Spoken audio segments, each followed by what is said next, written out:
Selamat datang lagi di Deep Dive kita. Kali ini kita bakal nyelami pemikiran Yamaga Shoko ya, dari karyanya Pendidikan Para Ksatria. Ini bukan sekedar buku strategi perang biasa kan? Tepat sekali. Ini sumbernya kan risalah yang ditulis Shoko sendiri, tujuannya buat mendidik generasi penerus kesatria di Jepang feodal dulu. Fokusnya itu jauh lebih dalam dari sekedar teknik berantem. Jadi lebih ke filosofi gitu ya? Iya, Shoko ngomongin soal prajurit ideal itu kayak gimana, kepemimpinan, strategi, tapi akarnya itu filosofi yang, wah, dalam banget. Oke.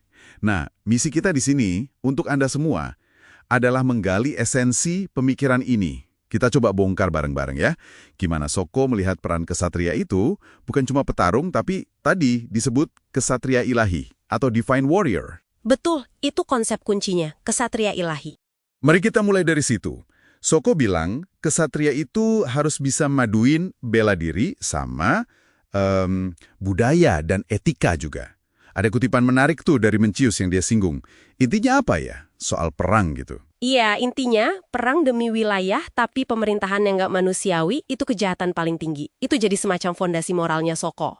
Oke, fondasi moral ya. Nah, bagi Shoko, jadi kesatria ilahi itu artinya ya, memahami posisi manusia di alam semesta ini. Dia ngelihat manusia itu makhluk paling cerdas, gitu. Bagian dari 3 serangkai sama langit dan bumi, ada jalan atau way yang harus diikuti. Semacam kebenaran alami gitu. Jalan. Ini kayak kode etik yang dibikin-bikin gitu? Atau gimana? Lebih mendasar. Nah, itu dia poin penting dari Shoko. Jalan itu alami. Nggak dibuat-buat. Kebenaran itu muncul waktu kita selaras sama hukum alam yang, ya mau gimana lagi, nggak bisa dihindari. Jadi bukan cuma dipikirin aja? Nggak bisa, harus dipraktekkan.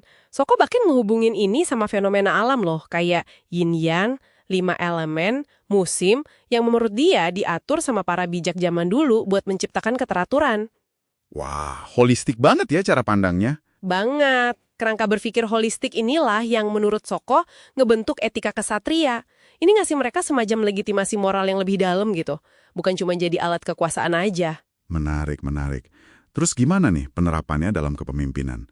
Shoko kan ngebahas soal jabatan penguasa ya? Betul. Pemimpin itu kata Shoko harus unggul kecerdasannya.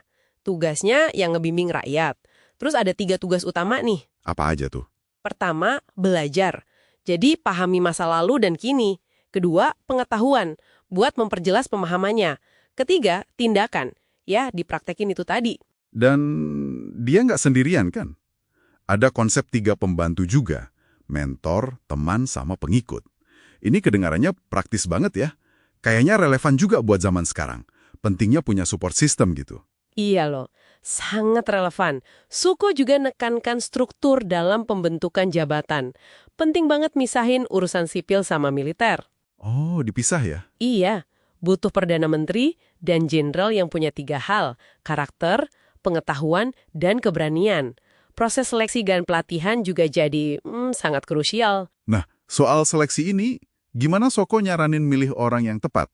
Dia kan agak khawatir soal omongan lihai dan ketidaktulusan yang fasih gitu kan?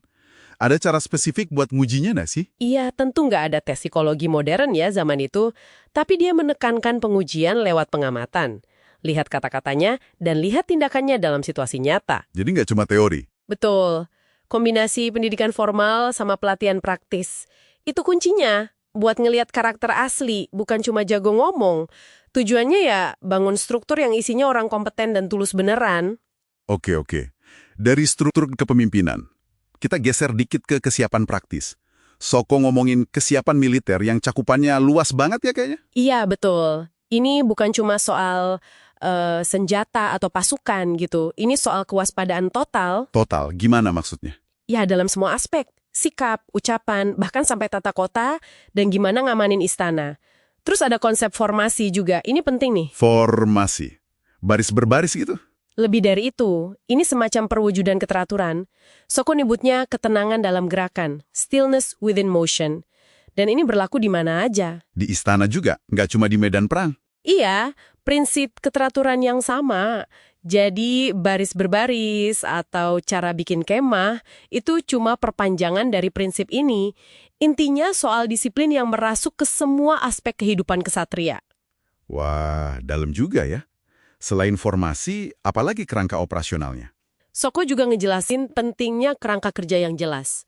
Ada aturan dan regulasi, perintah, nama, bentuk, yang menurut dia bisa ngaruh ke perasaan dan perilaku orang. Terus ada sistem hadiah dan hukuman. Klasik ya, reward and punishment. Iya, buat ngedorong yang baik dan nyegah yang jahat. Tapi yang menurut saya paling krusial itu penekanannya pada internalisasi dan pemeriksaan. Maksudnya gimana tuh? Internalisasi dan pemeriksaan. Jadi mastiin aturan itu bukan cuma dipatuhi di permukaan aja, tapi benar-benar dipahami, dihayati, meresap gitu. Oh, jadi nggak cuma jadi hafalan ya? Tepat, harus teruji juga. Dia ngasih contoh latihan berburu ritual. Itu dianggap kayak perang damai, cara nguji kesiapan dan pemahaman dalam konteks yang lebih terkontrol gitu.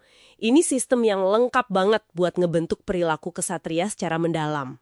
Oke. Nah, akhirnya kita sampai nih ke strategi perang itu sendiri. Landasannya apa menurut Soko? Landasannya ya tetap pendidikan militer itu tadi. Dari situ baru masuk ke perencanaan dan intelijen. Intelijen penting ya? Banget, harus tahu kondisi diri sendiri, kondisi musuh, cuaca, medan perang. Soko sangat menekankan peran mata-mata, intelijen lah pokoknya. Terus gimana soal taktik di lapangannya? Kayaknya sumber kita nyebut banyak banget medan perang yang beda-beda ya. Iya, Soko ngebahas soal adaptasi taktik. Beda medan ya beda cara mainnya. Invasi, bertahan, perang di gunung, di lembah, di sungai. Tapi yang lebih penting dari sekedar ngapain semua skenario itu adalah prinsip dasarnya. Prinsip dasarnya apa tuh? Latihan terus-menerus, ikrar setia dari para kesatria, kewaspadaan jangan kendor, aturan yang ketat, terus pembagian rampasan perang yang adil. Itu buat jaga moral pasukan. Oh iya, dia juga nganggap pengepungan itu strategi inferior. Kenapa tuh? Mungkin karena biayanya tinggi dan lama ya. Terus waktu juga krusial. Pagi, siang, malam, bahkan cuaca buruk, itu semua ada pengaruhnya ke strategi. Jadi kalau kita tarik benang merahnya nih ya, kesatria ideal versi Soko ini kompleks banget ya.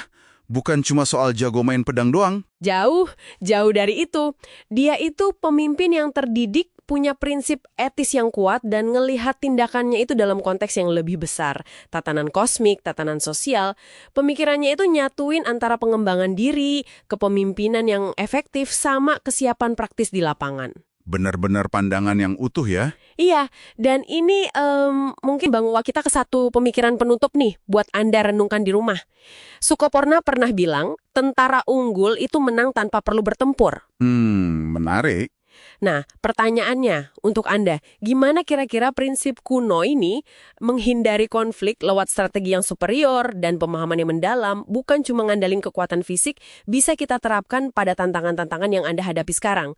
Yang mungkin ya, jauh banget bedanya dari medan perang Jepang feodal dulu. Coba direnungkan.